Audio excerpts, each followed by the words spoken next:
கைது செய்திருக்கிறார்கள்.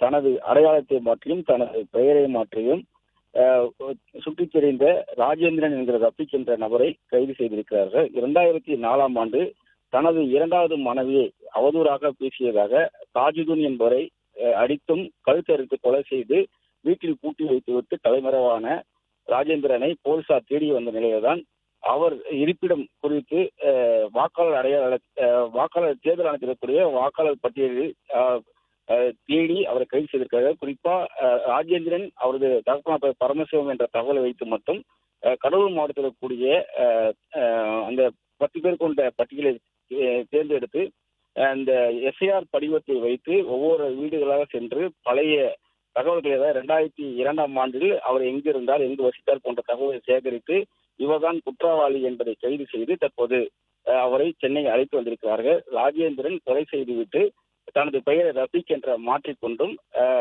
துவா செய்வது போல ஒவ்வொரு ஊராக சென்று இந்த சாம்பிராணி புகையில வைத்து துவா செய்வது போன்று அவர் தலைமறைவாக இருந்ததும் விசாரணைகள் கண்டுபிடிக்கப்பட்டிருக்கிறது.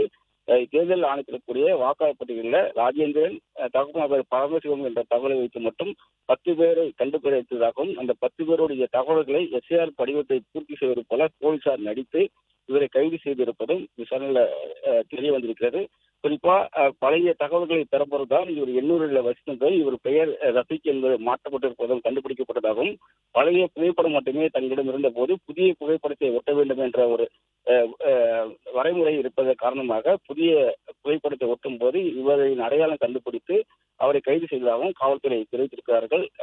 தனது மனைவி இரண்டாவது மனைவி பற்றி அவதூறாக பேசியதனால தான் கொலை செய்ததாகவும் கொலை செய்ததை அவர் ஒப்புக்கொண்டதாகவும் போலீசார் தரப்பில் தெரிவிக்கப்பட்டிருக்கிறது. தொடர்ந்து அவரை எண்ணூர் காவல் நிலையத்தில் வைத்து போலீசார் விசாரணை நடத்தி வருகிறார்கள்.